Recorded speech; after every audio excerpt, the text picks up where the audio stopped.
Thank you for joining today's webinar. This is one of our getting started videos that we do for new organizations and new administration.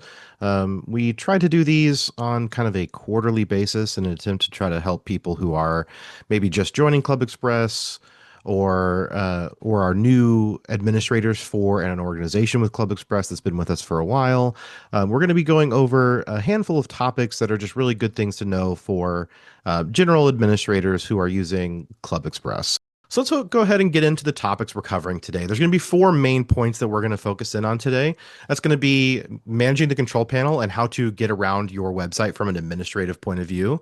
So we'll be going over the different tabs of the control panel, how to turn modules on and off, things like that, and how to actually get the most out of your ClubExpress website. We're also going to take a look at membership management. That's something pretty much every organization on ClubExpress needs to do in one way or another. So we'll look at the people manager. We'll take a look at how to, expire members, renew members. We'll take a look at how to submit payments for them and what we can do using those membership management tools. We're also going to take a look at some of the financial side. I know some organizations don't take payments, but a lot of organizations on ClubExpress do use us as a payment processor. So we'll take a look at how to manually record payments. I know a lot of organizations encourage their members to pay by credit card. And then when that happens, there's not really a lot you have to do. But some organizations also do things like accepting cash or check. And so we'll kind of go through the process of recording those payments on ClubExpress so all of your financial reports come back correct. And then finally, we'll spend a little bit of time working on sending out mass communications to your members. So we'll take a look at the emailing function and we'll go through the process of drafting an email, making sure it's going to the right people, and how we can kind of create the body of an email that looks nice and send it out. All right. So the first thing we're going to take a look at is the control panel navigation section. So let's go ahead and take a look at things we can do there. So when we're talking about the control panel, it's the main place we go for all of the things we want to do as an administrator on ClubExpress. We organize the control panel into a handful of tabs. So we have things like the people tab and the club tab and the money tab, and that's going to organize all of our all of our administrative functions into kind of sections so we can go and find what we're looking for. We'll also talk about the three different sections in each of those tabs. So every control panel tab has an admin functions section, a website modules section, and a setup section. We'll go over each of those and kind of talk about why certain tools are in certain sections and what it means to be in one section versus another. We'll also take a look at two of the control panel tabs that are a little bit different from the rest. There's the dashboard tab and the support tab. Those tabs don't follow the same structure that the rest of them do. The dashboard tab is for a kind of quick look at your website to kind of get an idea of, how many members are joining, how many members are logging in, and we can actually customize the dashboard to our own need. And then we'll also take a look at the support tab. It's where we can go to look at things like help documentation and submit support tickets if you find a bug or need help doing something. And then the last thing I'll point out when we're done with that is a way to kind of save ourselves time with the control panel, which is setting up favorites. So every administrator has their own favorites section where they can say, hey, every day I am, checking out the people manager and I'm sending emails. So I can add those two things to my favorite section so that way I can go find them quickly. So saving those favorites really saves us a lot of time, and it stops you from having to kind of memorize every single option in the control panel. We can just quickly navigate to that. So let's actually go take a little walk through the control panel. I'm going to change my screen share over to one of our demo websites. So give me just a moment. So this is one of our demo websites. You'll see I'm currently logged in as an administrator. When you're logged in as an admin, you should see in the upper right-hand corner, you should see your name. So I'm a system admin. And you'll also see two extra options that you'll only see if you have some sort of administrative control of the website. You'll see the control panel option in the upper right-hand corner. And you'll also see the favorites option in the upper right-hand corner. If you do not see these and you are logged in and you see your name in the upper right-hand corner, that means you're currently logged in as a standard member and you don't have admin rights on your website. If that's the case, I would recommend reaching out to an admin on your website and having them set you up, or you might have multiple logins. I know there's a lot of administrators out there who have an administrative login and they also have a standard member login. So you want to make sure you're logging in on the account that has admin control. So when we're talking about the control panel, this is where we go to do pretty much everything that we need to do as administrators of a ClubExpress website. When I click on control panel,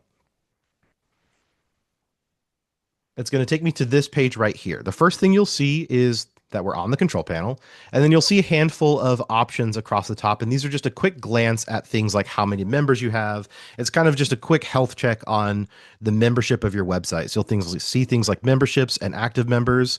Right off the bat, I know a lot of people tend to get confused about the difference in these numbers. So if you aren't aware, ClubExpress has the option to have primary members and secondary members. That means it's kind of one household account with multiple memberships inside of it.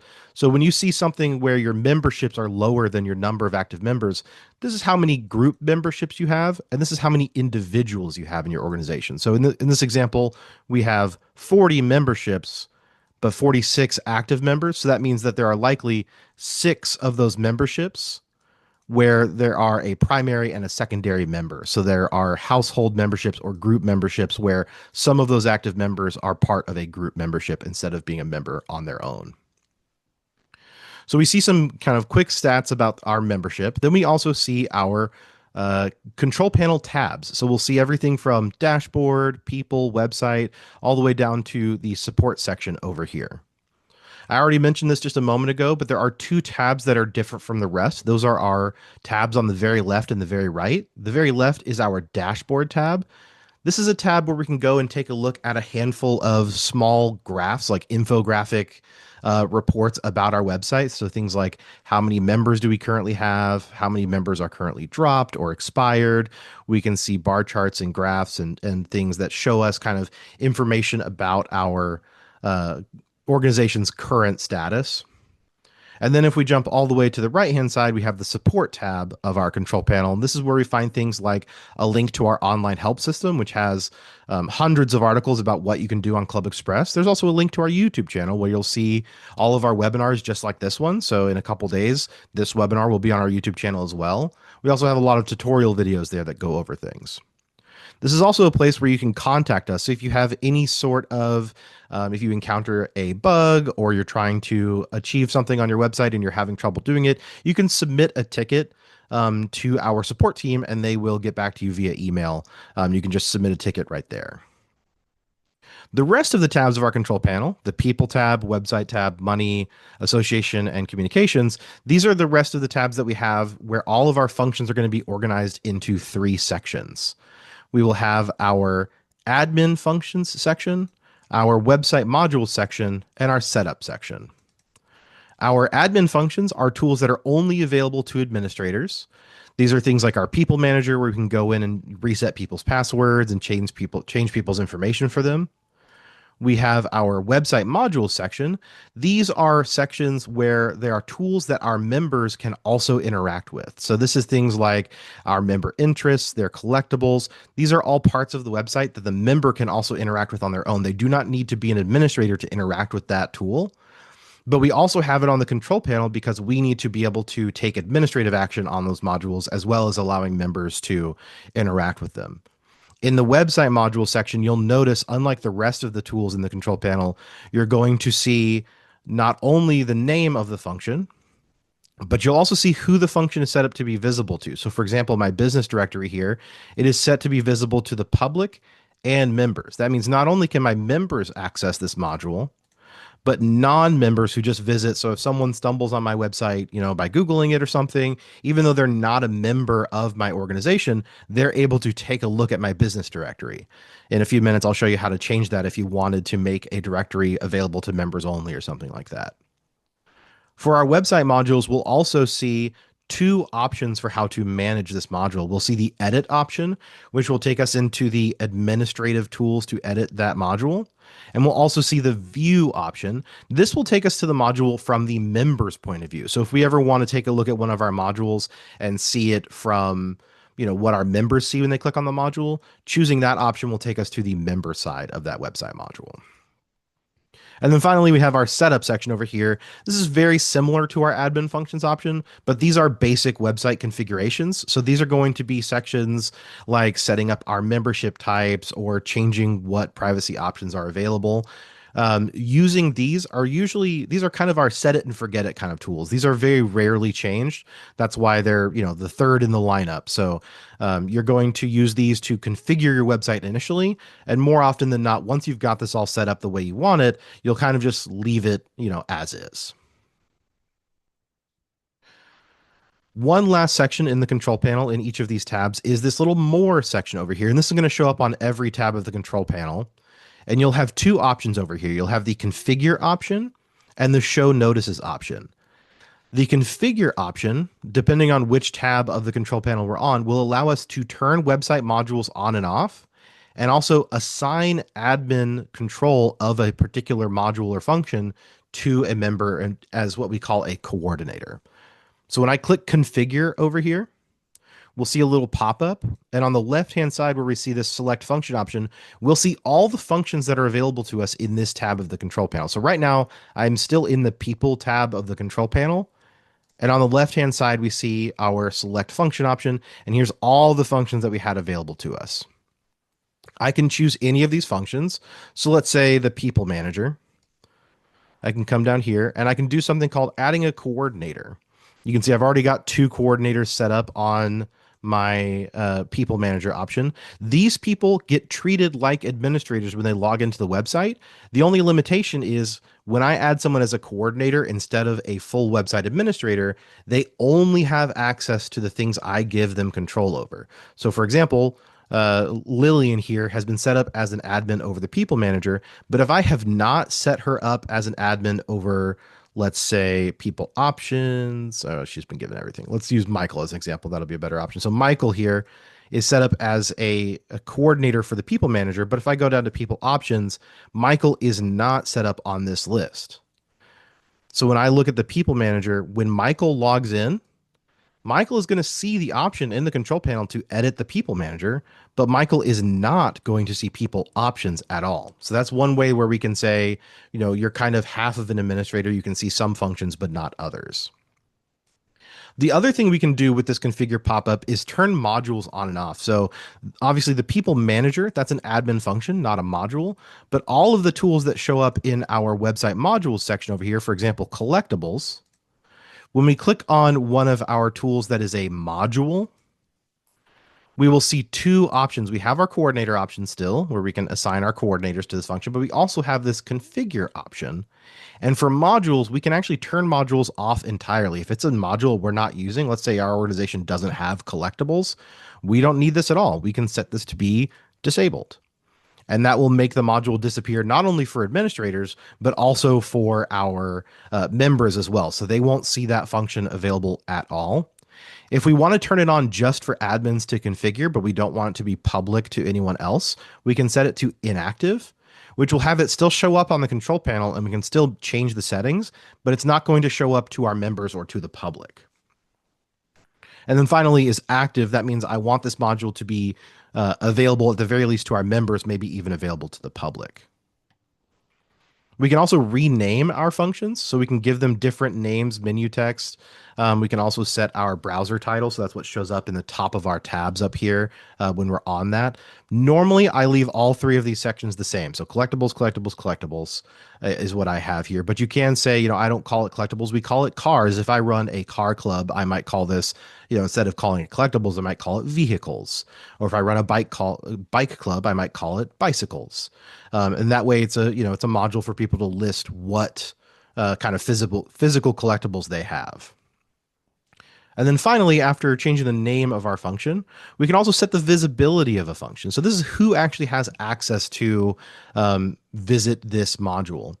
We have two options. There's the one that says any website visitor. So this means it's available to the public. This means anyone who finds our website via Google or something can come to our ClubExpress website and take a look at that module and see information in that module, even though they're not a member.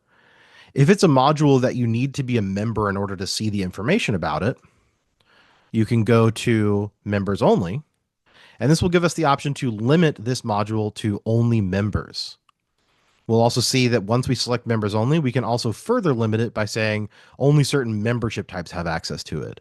Most organizations would just leave this as all items checked, but if you have different membership types who have access to different things, you can individually control, certain members get access to certain modules and certain members, don't.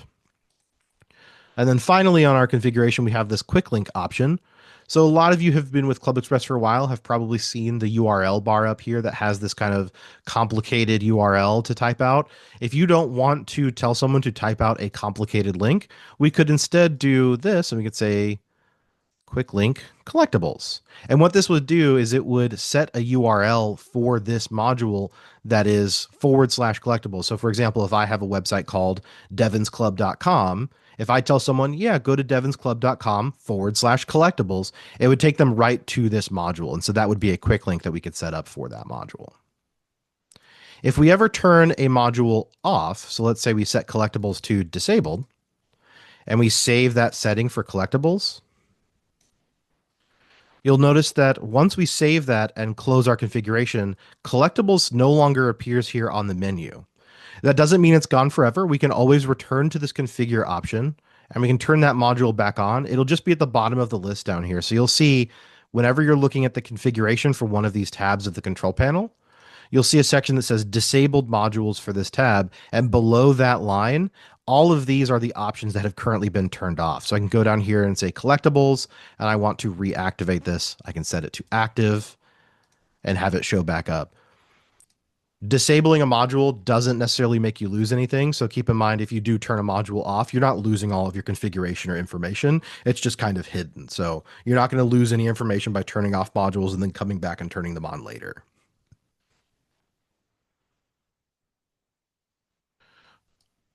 So the final thing we can do on each of these tabs of the control panel is the show notices option. That's going to show up across every tab as well.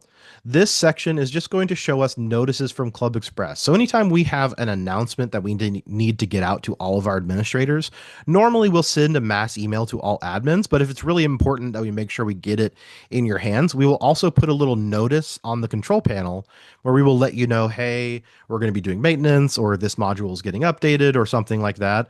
We will kind of post a notice on your website on the control panel here. And if you don't want to see those notices anymore, so if you've already read it and you don't want to see it, you can just click this hide notice option. So this will just show and hide notices that we have sent out to administrators.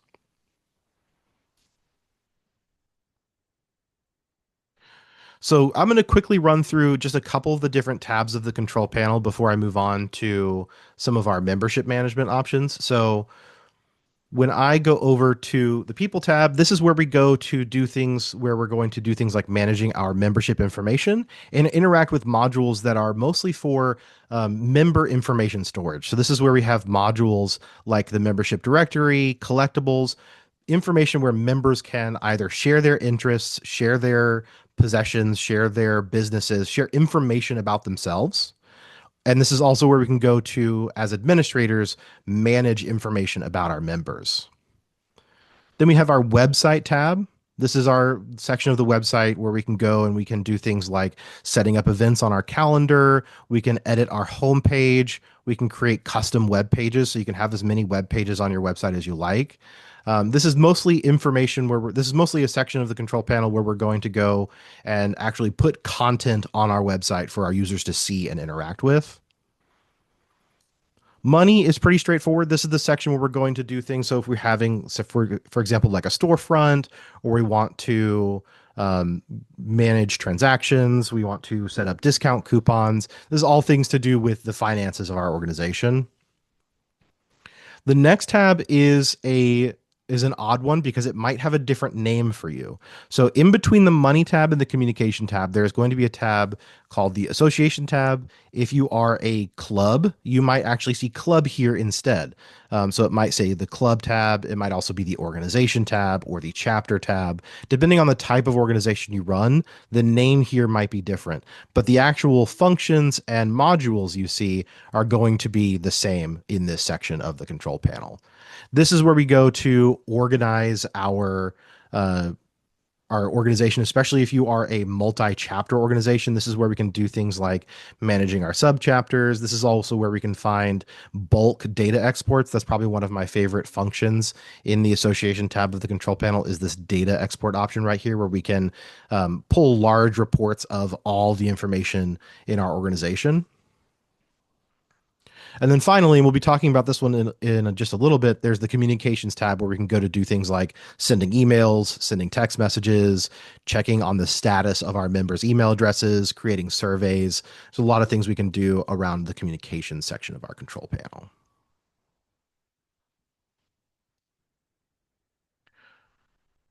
All right.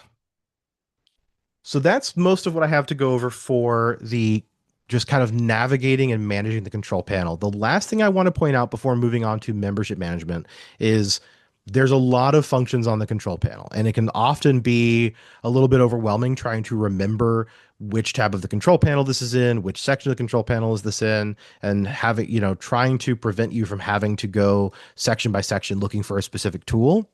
I really love this option in the top of your website. If you go up to the upper right hand corner, if you're an administrator, you'll have this favorites option.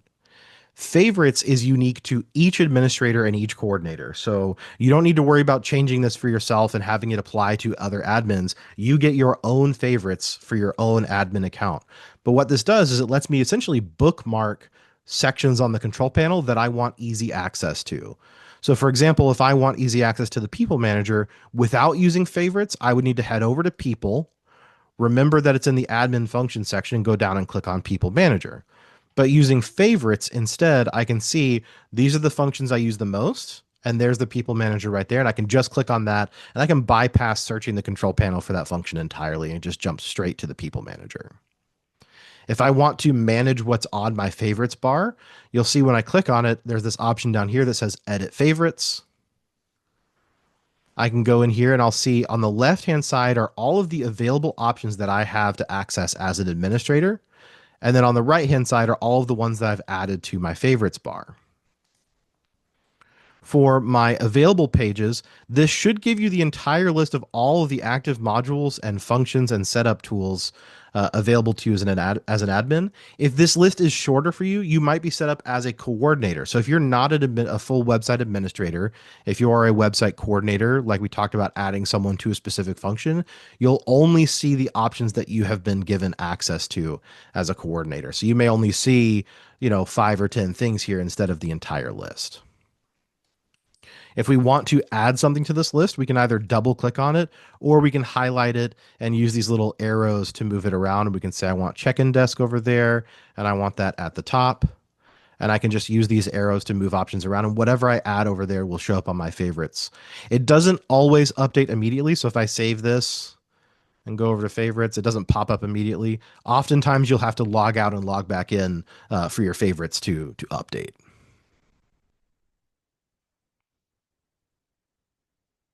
Okay, so the next thing I want to cover today is going to be the membership management options. So we're going to talk about, and we'll spend probably most of our membership management time talking about the people manager. That is the tool that is probably the most used function on ClubExpress. The people manager is where we can go to do things like renewing our members, submitting payments for them. We can go there to change their address, change their email address, change their phone number.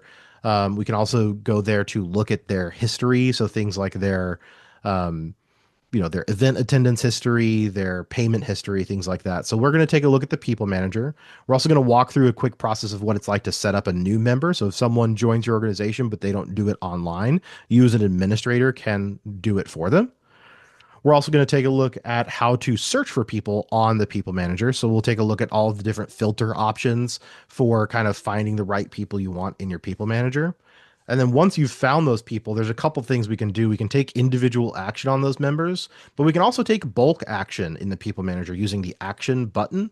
So there's an option where we can say, hey, everyone in these search results, I want to add them to a certain mailing list, or I want to print a report of just these people that I have filtered down to. And then finally, we'll take a look at their status controls. So doing things like freezing or dropping members or renewing members using the status controls. And we'll also take a look at the member profile where you can go and see things like, update their address, update their name, email, phone number. And we'll also take a look at their histories, and we'll take a quick look at the process to reset the password for a member.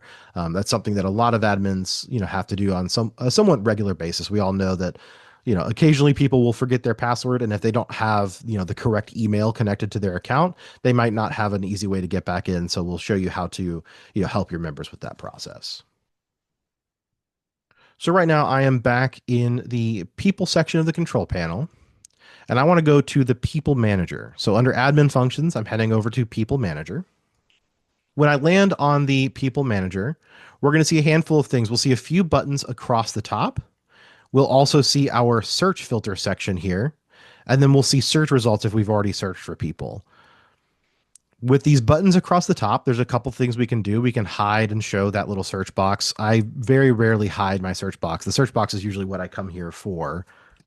We'll also see this section that says non-member options and the option to add a non-member.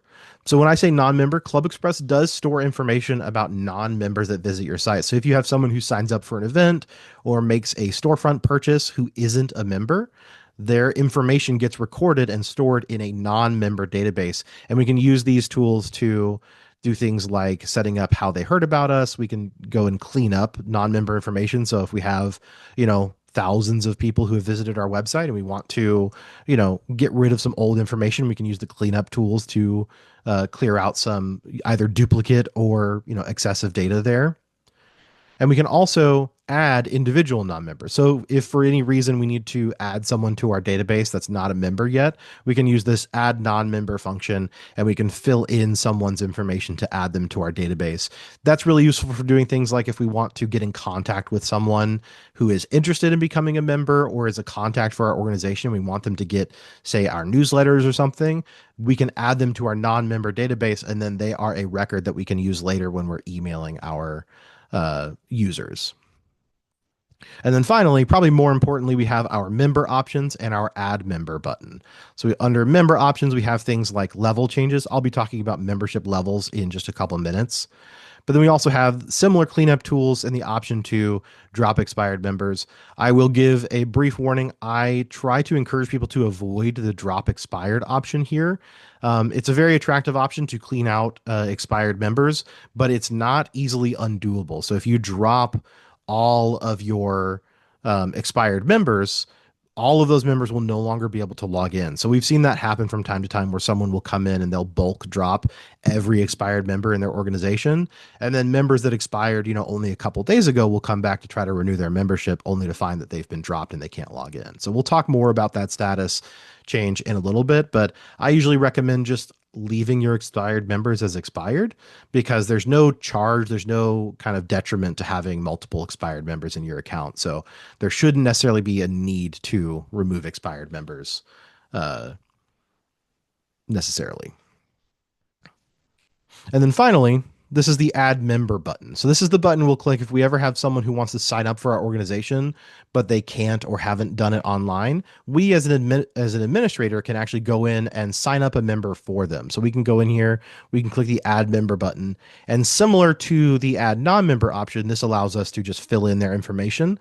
The process for adding a member is a little bit more involved, primarily because we collect more information about members than we do for non-members. So there might be things like payment, things like what membership type they are, basic information. And there's also things like what their interests are. So different organizations will collect different amounts of information for their members. And this is just a simple walkthrough process where we'll say, what membership type are they? And then we proceed through the steps, and you'll see it kind of walks you through the number of steps you have for membership where we fill in their information. Just for time's sake, I'm not going to go through the entire process of filling all of this out for a member, but it's fairly straightforward. You just answer all the questions as you go through the membership process and hit save. If there is a charge at the end, so if there is a fee for joining your organization, it will land you on the payment page, and we'll be talking about payments in just a few minutes. But if you do need to submit a charge, you can either process that charge for the member once you get to the end of that step, or you can leave that charge as pending. And when the member logs in for the first time, it will ask them to pay that charge.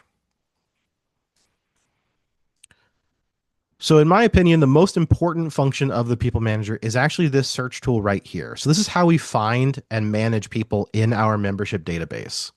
The search function is going to have a default search pre-programmed into it. So when you first land on the search function, if you want to, and a lot of times I find people just doing this, they will just hit search once they land here. The default search is going to be searching for members. There is an option to change that search to search for non-members as well if you prefer, or you can search for both members and non-members. But again, the default will just be searching for members.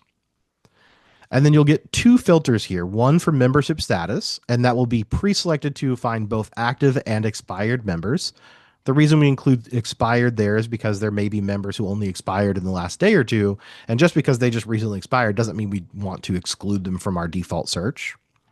And then the second filter here is last name, and that will always start out as blank.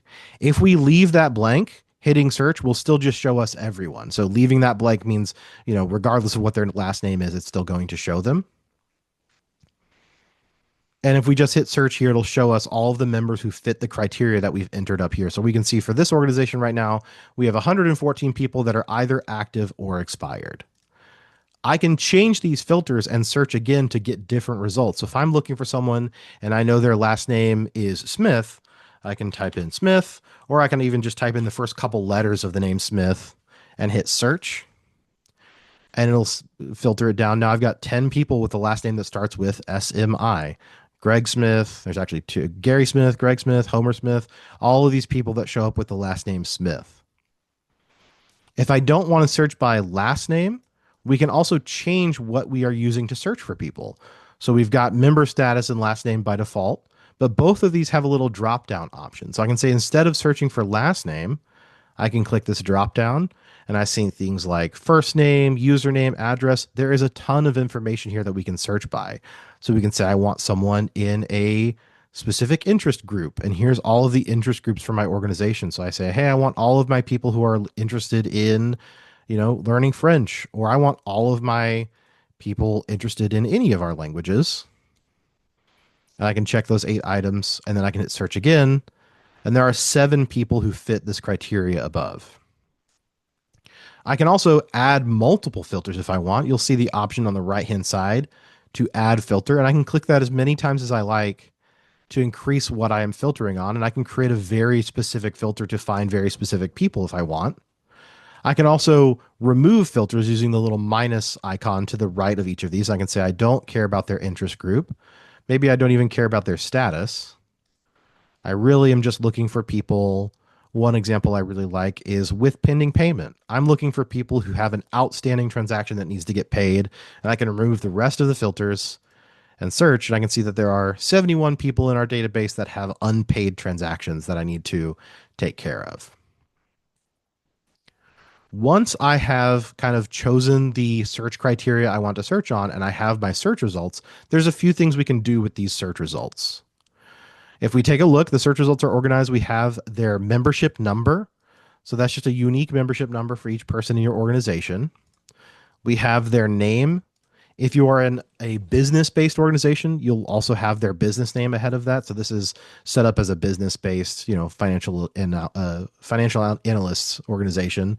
So we are tracking their business information above their name.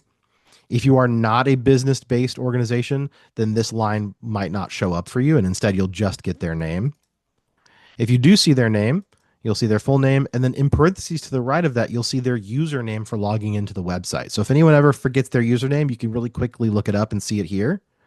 We obviously don't show their password for security reasons, but if they need to kind of get their password as well, I'll be showing you how to reset their password in just a few moments. Below their name, if their address information is filled in, you'll see a link that you can click to look at their home address that they have on their profile. And if we click on that option, you'll see here's more detailed information about that person. There's also a little mail icon we can click on. This little envelope icon is a link to their email address. So if I click on that and I'm on my iPhone, it might open up, the iPhone mail app. If I'm on my computer, it might open up Outlook. It'll open up whatever emailing option you have available on your device to send an email to just that person. In the next column over, we have information about their membership. So we will see their membership type. Some of these are a little bit nonsensical because this is one of our demo websites, but we can see things like this person, Tyler Crawford is a basic membership type. And then below that, we'll also see their membership status. So for a lot of these, we'll see things like, expired or dropped, but we can also go and say, I want to only search for people with the active status.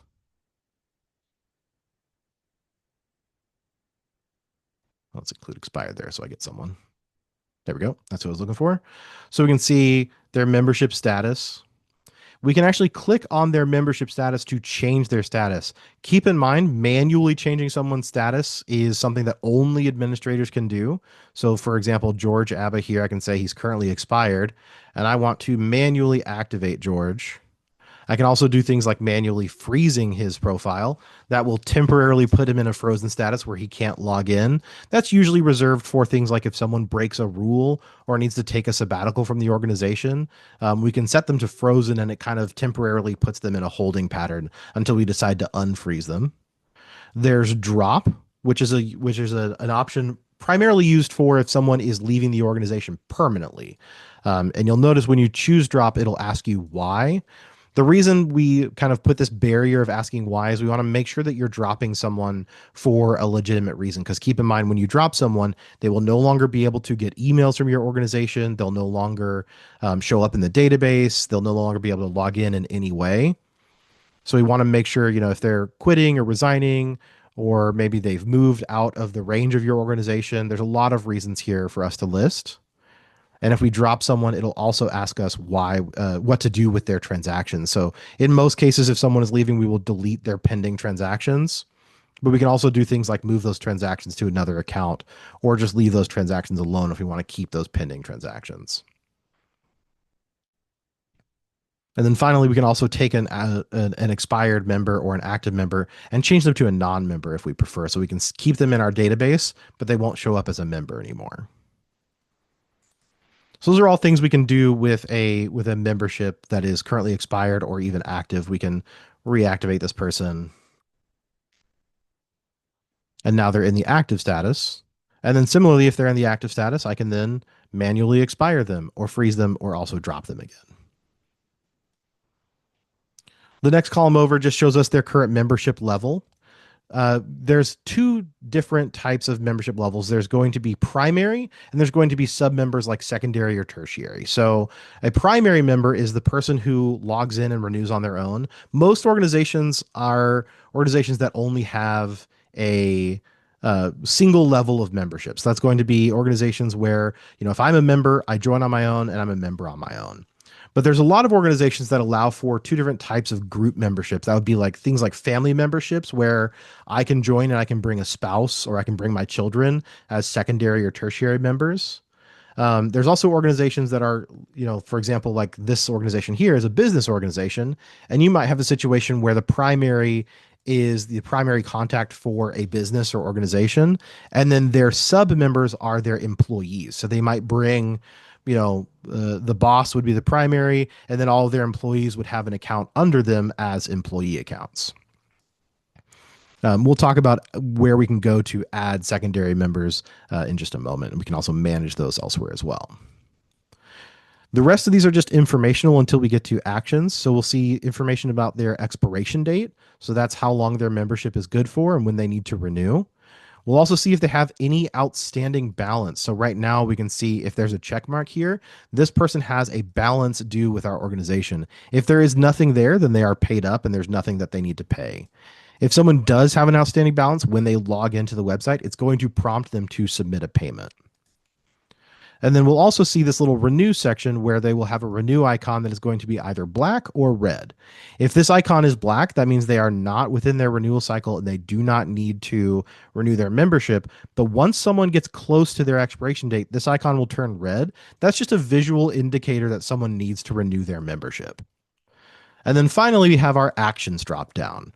This is a relatively new option for people who've been with ClubExpress for a long time. We used to have a row of icons that you could click on to take different actions. We've simplified that a little bit to be this simple drop down that shows you all the different things written out for what we can do here.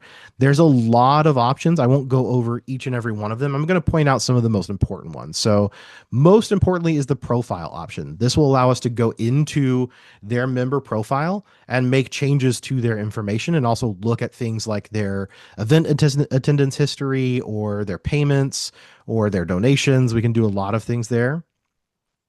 We can also jump straight to renewal. So if a member hands us a check and says, hey, I want to renew my membership, and we want to renew for them instead of them doing it online on their own, we can actually step in and renew a membership for them just by choosing this renew option. There's a lot of other things we can do here also. The final one I want to take a minute to look at is payments. So if someone has a balance due, they will have a payment option here, and clicking on payments will take us to their balance and we could submit a payment for them. So if I click on payments here, it will take me to the page where I can make a payment for George. And I, as an administrator, can go in and say, great, George owes $650 to the organization. It'll show me why. So he's renewing his membership. And then I, as an administrator, if George has given me cash or a credit card or has given me, a check, I can come down here to the payment method and say, yes, George has submitted payment, has submitted, a $650 check to us to record. And I can come down to payment method, and we as administrators will have a lot of options here. Your members will not have as many options as we do. They will just have the option. Usually they'll only have the option to pay by credit card or possibly by Apple or Google Pay if you have that enabled. If they're paying by check or cash, we as administrators can come in here and we can say they have given us a check and we are marking it as received. We can optionally record a check number. And then we can also add any notes that we would like to, paid by check or any other, check memos that they want recorded here. You don't have to leave a note. You can also just leave that blank if you like. And then once we've said, great, we're paying this by check, we've recorded our check number and the date that the check is written for, we can come down here and say record check payment. And once we record that payment, you'll see we actually lose Greg here because he's no longer fitting the filter that we were searching for. So we were searching for someone with pending payment. And now that his payment has been paid, he doesn't match that criteria anymore. So we actually need to say no or just remove that filter altogether. And we should see, let's reset. There's George. And we'll see now that George's transaction has been paid, the balance due section no longer has a green check there because there's no longer an outstanding balance for George to pay. The last action I want to take a look at before we move on to other things is the profile option here. So if we click on a member, if we click on actions and choose profile, this will take us into the member profile for George. And we get access to things like a membership summary about George. So information like, once again, his expiration date, but also the date he joined, the date he last renewed his membership. We can also go in and change things like George's basic information. So we can go in and change things like George's name. We can change George's email address. We can change George's physical address. All of that is going to show up under the basic information section. We also have a few other interesting options that I like to point out. So things like our additional member information, those are specific bits of information that are specific to your organization. So for the IAFA, this demo website, if we click on additional member information, these are questions that we set up ahead of time that are specific to our organization that we want our members to answer. So we can create any number of informational fields that we want members to answer. And this is where either we as admins or the member themselves can go in and answer those questions. There's obviously a lot of options here. There's a couple really important ones for administrators I like to point out. One of them is the member type, expiration, join date. So over here under more member options, member type, expiration, and join date. This is where we can go and we can manually manage a member's type. So if a member needs to change from one membership type to another in the middle of their membership year, so maybe someone, qualifies for a gold membership, or they've changed to a life member because they've been with your organization for 30 years or something like that, we can come over here and we can manually change their membership type from the control panel. Normal members, people who are not administrators, do not have access to this function. Normally, members can only change their membership type when they are renewing their membership. So we can come in and we can kind of preemptively change their membership type ahead of time if we want to. We can also manually change someone's expiration date or the date that they joined. So if we need to backdate someone's joining and say, hey, they actually joined in 2005, it just wasn't recorded at that time, we can go and change their join date. We can also manually change someone's expiration date. One thing that a lot of administrators sometimes accidentally do is when a member hands them a check to renew their membership, they will come in here and they will change this to a year later. This does not actually count as a renewal and it will not process a transaction for that. This is just a manual way to alter their expiration date. So if someone is renewing, we would actually want to go back to the people manager where we did before and choose that action drop down for them and click the renew option. That way it gets recorded as a renewal and it will actually create the charge. This option just lets us manually add or remove time from their expiration date. So I can say, I'm just going to kick your membership out another year and save. And now it's not going to ask George to renew until 2027.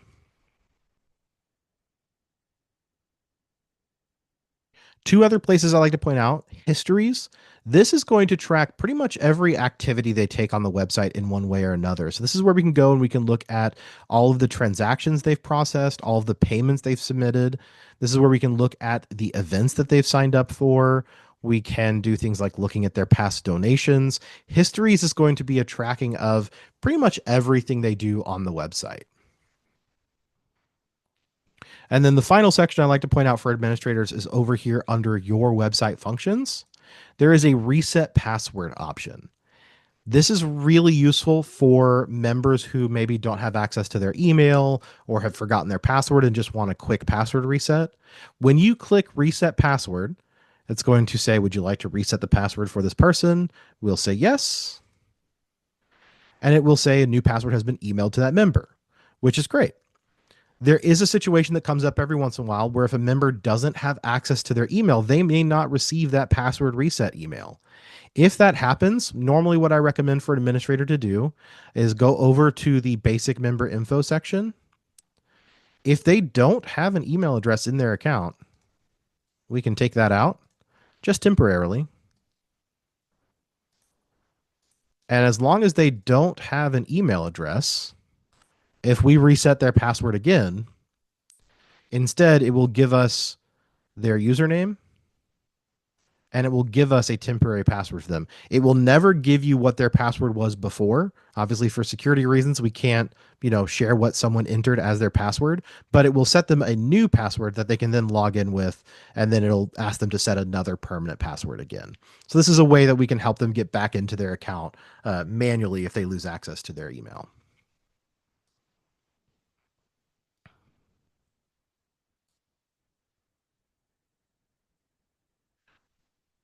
One question I want to answer before I move on from the membership profile page is someone asked, how do they update their membership profile picture?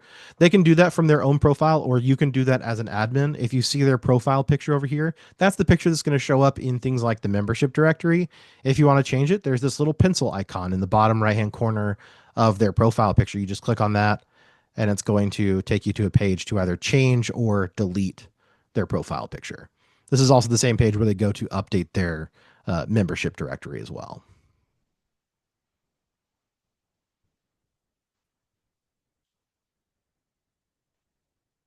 All right. So the next section I want to talk about, and this one we won't spend too much time on. There's just a couple interesting tricks that I like to show people. We're going to talk about managing payments for your organization. So we've already gone through the process of submitting a payment for George. If we ever receive a payment directly from a member that we want to record, the easiest way to do it just for that member is to search for them in the people manager like we just did. So we had George there, and all we did was we selected the action once we searched for George. And if they have an outstanding payment, we would just select payments again.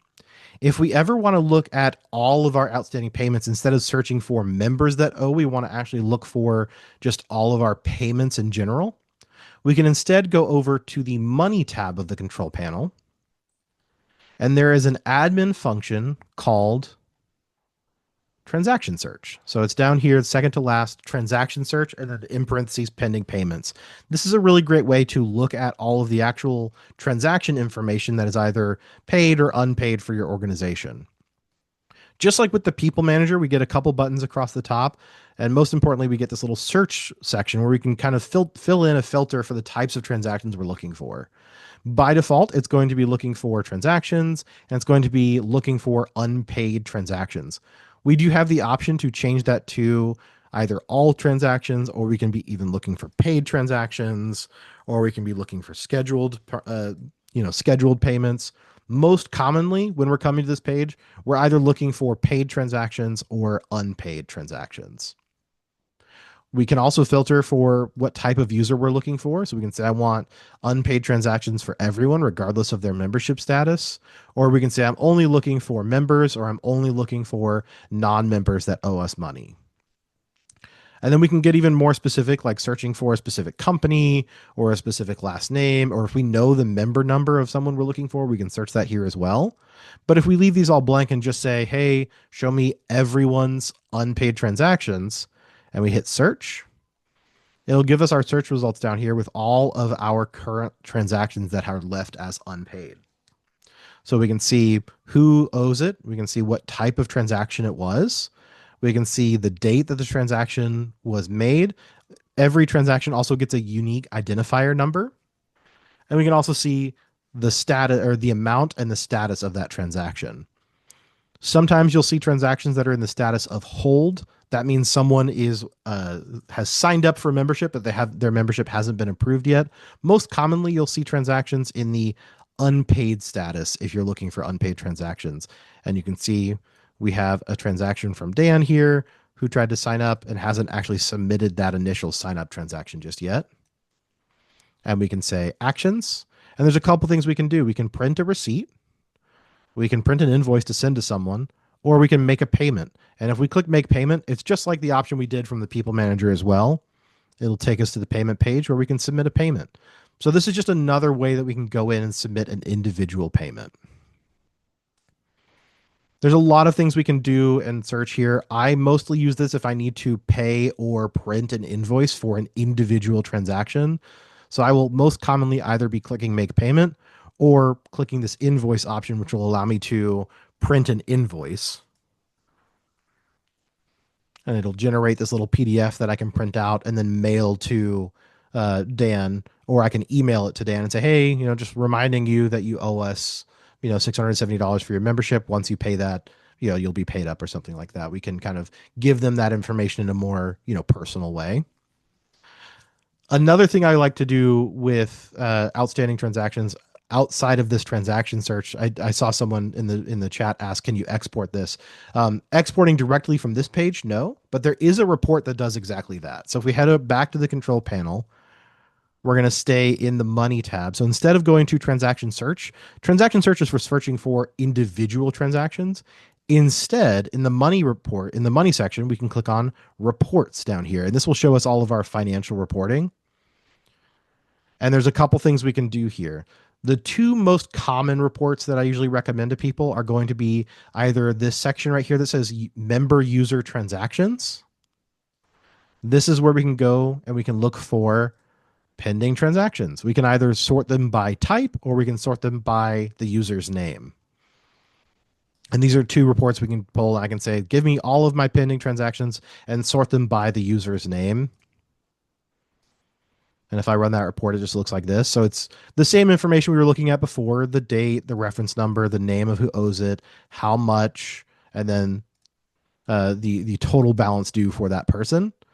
And so this is just a a full export of the information of who owes money to our organization. Most organizations won't have the list this long. This is a demo website, so there's just a lot of test data here.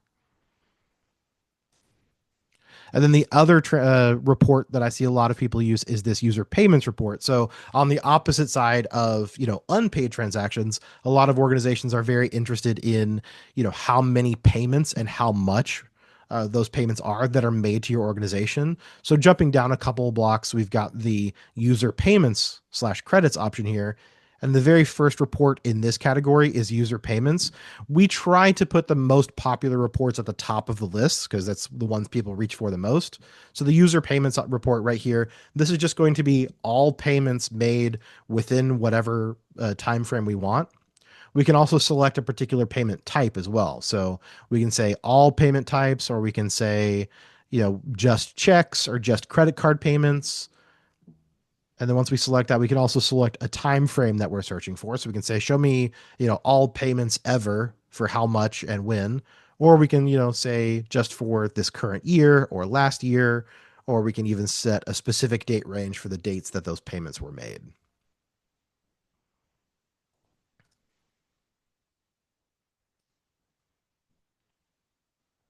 So those are kind of the things that I like to point out for kind of new administrators is how to look up for an individual transaction, and then using reports to look for all payments made within a certain time frame or all outstanding transactions that need to be paid.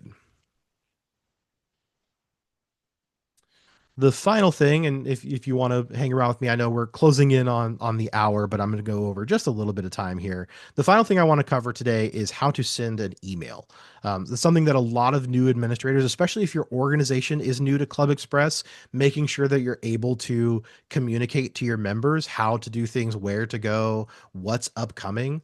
If you want to send a communication to your members, that's a very important thing to be able to do. So if we head over to the communications tab of the control panel, there is a section under website modules called emailing. If we click on the emailing function, it'll take us to this emailing administration page. I will use the term function and module kind of interchangeably for emailing because it is kind of a bit of both. It is a function that only Club Express administrators can send emails out. The reason it's in the module section is because there is an option to allow people to view emails that have been sent to them on the website. That's something I won't be going over today just because it's got a bit of a setup to it. And there's a couple oddities that go into setting that up. I'm going to focus in on just sending an actual email to your members today. So when we land on the emailing administration page, if we want to set up a new email to our members, we would just click this add emailing button right here.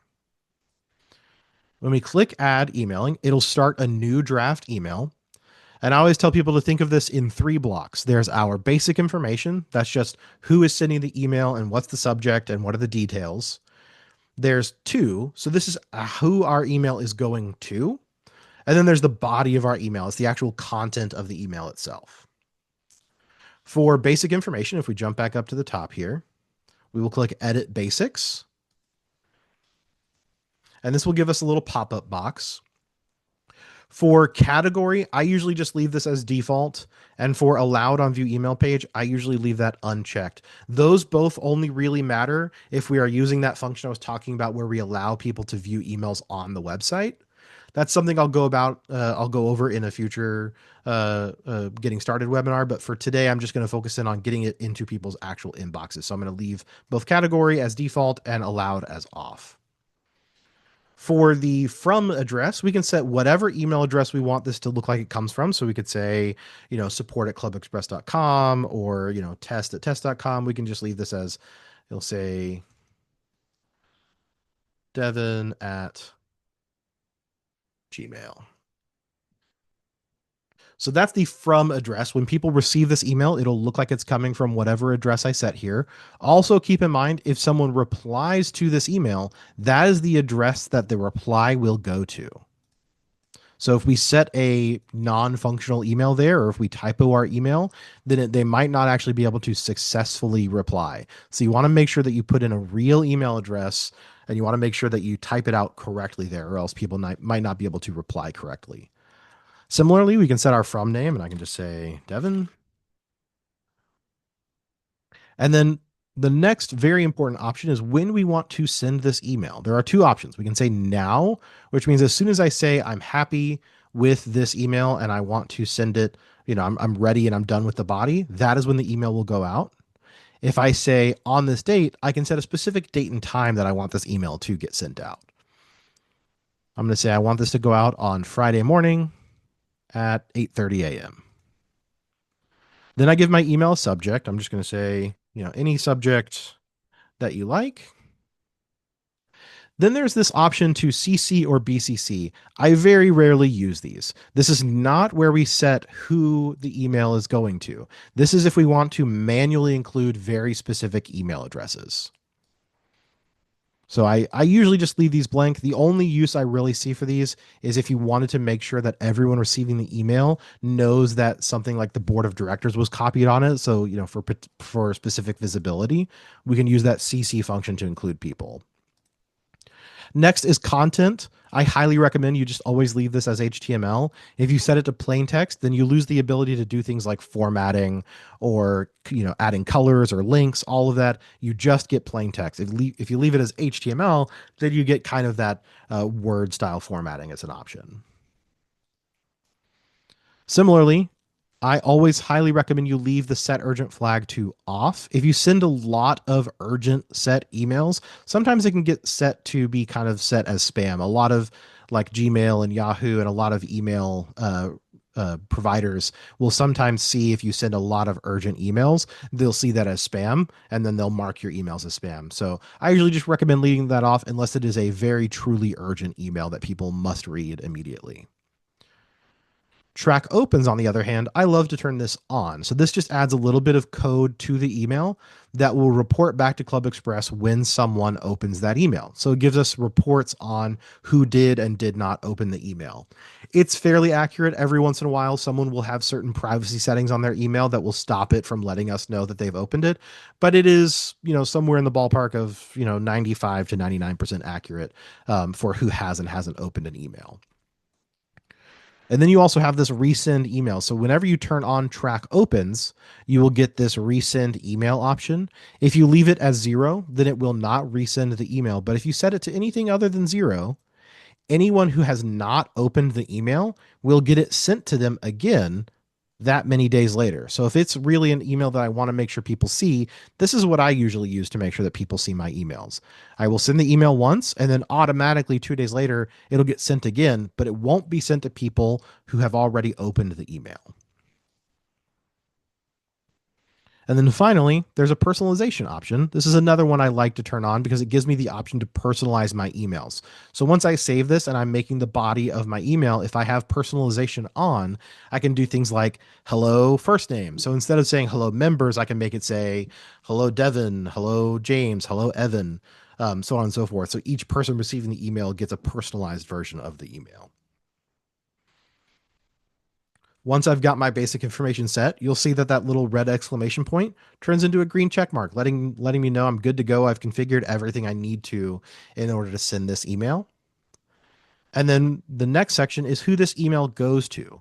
And when I go over here, I can click Edit Distribution List.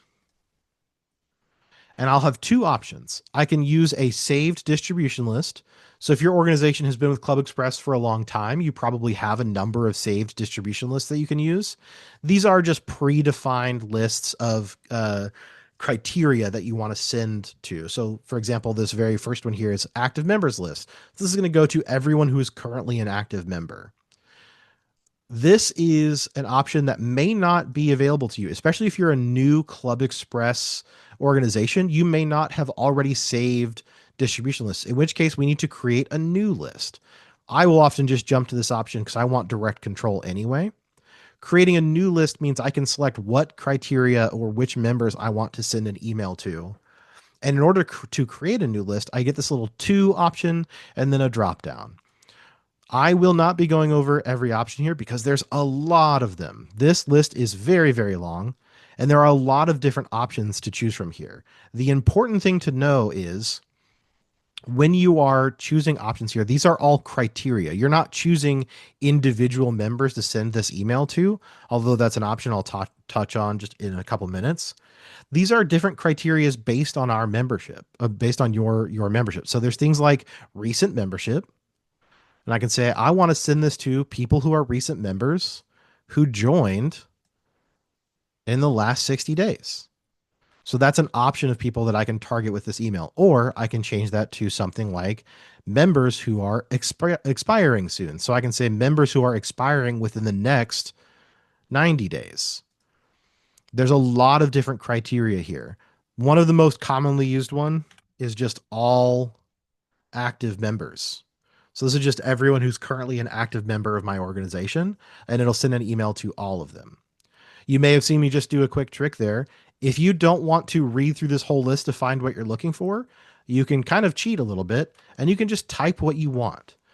And it'll kind of match whatever you type to whatever is in this list. So, for example, I wanted all active members, so I typed the word all. And this will show me all of the emailing options that contain the word all. Or, for example, if I wanted active, I can also use the word active. And this will show me all of the emailing options that contain the word active. And there's that option again, all active members. So instead of going down the whole list and reading every single one, try typing out what you're thinking here. Just type, usually just start with one word and just type what you're thinking of. I'm looking for active members, or I'm looking for a certain status, or I'm looking for expired. And you can just type that here and it'll show you the options that contain that word. I want all active members. That's the easiest type of email I can send. Once I've selected an option here, I can click add. And once I've added it, these people are added to the list of people the email is going to. I can do this multiple times. So I can say all active members, but I also want to send this to non-members. So I can type non, and there's all non-members, and I can click that option and hit add as well. And now this is going to all active members and all non-members. So I can keep adding to this list and make a really specific list if I want to. And we talked about that option up above, the save distribution lists. Once I have a distribution list that I like, if I know I'm going to reuse this again in the future, I can check this box down here and I can give it a name. And I can say Devin's catch-all list. And then I can return to this page and reuse this again in the future. So if I save this option, next time I'm making an email, I can go and I can instead use a saved list. And we should see there's Devin's catch-all list, and that'll be the same as before. Do keep in mind, when I save a list, I am not saving a list of names. I'm saving a list of criteria. So the people who are active members today may not be active members, 6 months from now. And there may be new active members 6 months from now. If I reuse this list in 6 months, it's not going to be the same exact people that there were on that day. It will always be kind of a living list that will update automatically. So I don't need to recreate the list every time I send an email. It'll automatically stay up to date if I'm using things like all active members or all non-members. If you do, for one reason or another, need to send to a very specific list of people that don't meet criteria, there is an option down here called one member or one non-member selected from the database. And we can individually select users. I can say, I want to send an email to George. I know his last name is, I think it's George. There we go. George Abba, AA. That's what it was. I can individually search for people starting with their last name, and I can add just individual people to the list. And just like before, I can do that multiple times. I can say, I want George, I want Susan, and I can individually add people to the list if I want to create a manual list. It's a little bit, manual labor intensive to do it that way. We usually recommend people do the kind of criteria options, but all active members and things like that is a little bit more useful.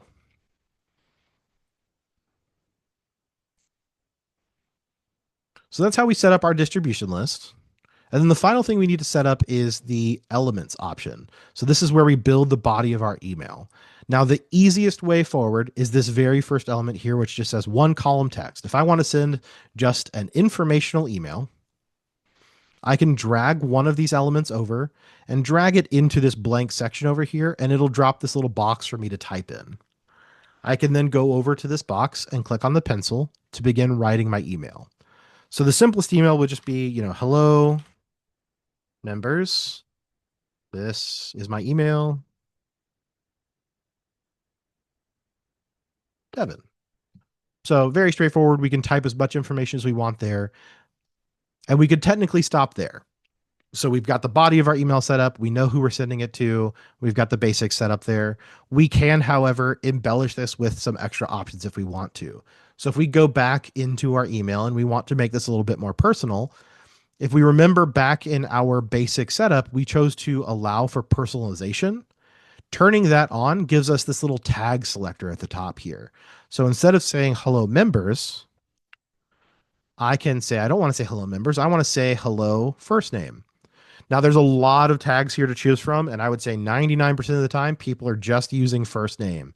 You can play around with a lot of different options, like including their expiration date or the date that they joined in the email. But for the most part, people just select first name, and I can say hello. And if I select that tag and put my cursor where I want that to go and then hit insert, it adds in this little tag here where it says hello first name. And this will auto-fill with the recipient's name when we send the email out. So it'll say hello, and when the email goes to my inbox, it'll say hello, Devin. When it goes to Evan's email box, it'll say hello, Evan. When it goes to Joe and Sally, it'll say hello, Joe, hello, Sally. It'll auto-fill in the information for each person that receives the email. And we can save, and now we get this little hello, squiggle, squiggle first name. So that's one way we can kind of embellish our email. Another thing we can do is we can use multiple elements. So we can stack these up and add multiple things. So we can do something like adding an image. So if we wanted to include a logo, we can drag this image option around. Sometimes it'll jump to the bottom instead of the top where I want it. If you want to rearrange your elements, you can just grab this little dotted section on the left-hand side and just drag it around where you want it. I want this image at the top. And when I drag that option in there, now there's going to be an image that appears above the text I set. And to edit it, I once again just choose the pencil option. You'll see that there's two options to edit an image. There's insert photo or insert image. Personally, I recommend using the image option. This will allow us to either search our current database. So this is going to be all of the images already on your website. So if I click show files over here, it's going to give me all of the images already being used on the website. But more importantly, I often like to use this little upload new file button. So this will allow me to upload an image from my computer and have it show up in the email. But I'm just going to go and I'm actually going to search for something that contains logo. There we go. There's the logo. And I can add an image in at the top of my email, and I can shrink it down if I want a little bit. And once I've added an image in there, I also get, when I click on the pencil, I now also have the option to edit its properties as well. And I can do something like, I want the alignment of this image to be center. And so now I've got a smaller logo right at the middle top of my email. And I've got my text of my email. And I can usually stop there and call it a day. There's a couple extra things that I'll go over in future webinars, like adding links and file attachments. But I'm already a little over on time, and I want to make sure I get to a couple questions. So I'll save that for our next Getting Started webinar. When I'm happy with an email, if we scroll down to the bottom here, we have a few options. We have save and close or save and continue. If we hit save and continue, it'll just save our progress. So that way, if if our laptop battery dies or something, we're not going to lose our progress. That's just the, like the floppy drive icon in Microsoft Word. There's save and close, which is I want to save my progress and I can always come back to it later. So there's that draft that I was working on, and I can return to it and pick up where I left off. There's also save as template or send test. Save as template will just save the body of the email as a template we can use again in the future. Send test is one that I really like to make sure that people know to use. This will let us send a test version of this email to a specific email address. That way, to make sure everything looks right, you can send it to other people as well and say, like, hey, will you proofread this email for me? Make sure I didn't put any typos or make sure all the information is accurate ahead of actually sending the real email. And then once you're happy with the email, there's the ready for delivery option. If way back in the basics, if we said send now, if we say send now and then hit ready for delivery, your email will immediately go out. So that is the send button if it is set to now.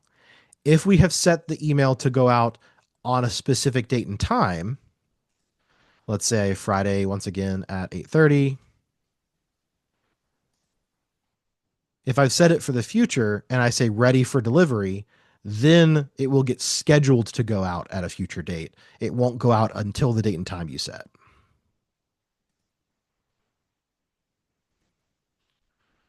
All right.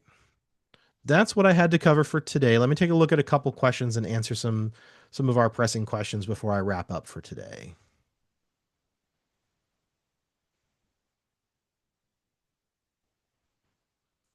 Let's see. Someone asked, can you add attachments to an email? There is a way. So yeah, so I'll cover that very briefly.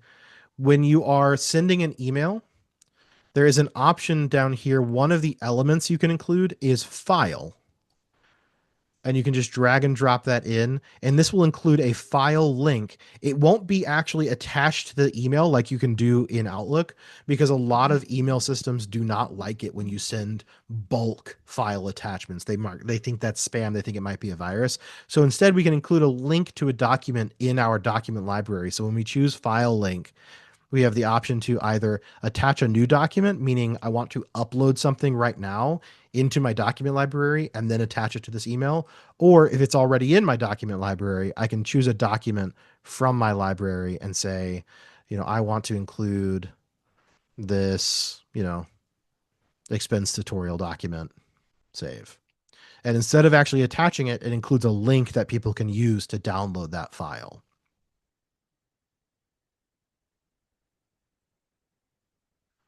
Someone said, can a photo in an email be connected to a link? Yes. So you can. What you would do is there's an option down here that says link button. That is a type of element. If we include a link in our email, one of the link types, one of the link properties is image. So I can say I want this link to go to. So the link type and address, this is where the link goes. The link type, let's say I'm going to do built-in module, and I just want to link to my homepage. So when someone clicks on this image, it's going to take them to whatever I select here, and I'm going to say my homepage. And then for how the link should display, I'm going to say I want it to display as an image. And I will say, there we go. We'll do this one. Regional convention. And save. Oh, that's way too huge. I would need to shrink that later. It should adhere to the 100%, but sometimes the editor shows images as a little bit too big. But you get the idea. We can include images in the email. It should auto adjust to be only as wide as the email is. But sometimes if you use really large images, it breaks outside the editor. Let's see. Someone asked, where is the document library? If you want to review the document library, we definitely have tutorials covering that, but very quickly, the document library is in our control panel under the website section, website modules, right there, document library. If you don't see document library, you might need to revisit that configure option and check and see that it's not currently disabled. So it should be under website modules under the website section. Someone asked, can we embed videos in an email yet? Not at the moment.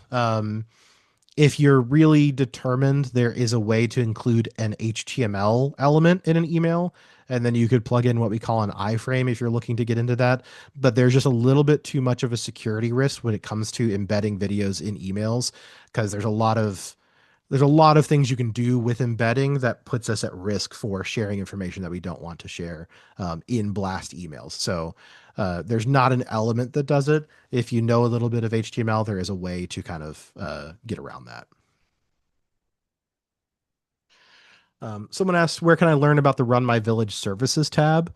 There are a few webinars that go over services. We also have, I think, every other month, I want to say, we do a webinar meeting with the Village to Village group on how to use services. And we do Q&As on the services module. So you might want to check out the Run My Village calendar and see what we have coming up there. I believe the next meeting is the third Tuesday of this month. I can't remember the exact date for that. But if you go to runmyvillage.com, their calendar should have our next meeting. That'll be a webinar on the services tab. Someone asked, will we be doing a meeting on adding events? Yes, we actually have. You should see it pop up on the calendar here in a couple days, but our next webinar is going to be a getting started with events webinar where we'll be going over the event calendar. So keep an eye out for that. If you're really curious or, kind of have any urgent need to create an event, feel free to go to our YouTube channel and look at our webinars on events or visit our help documentation on events to find out more there.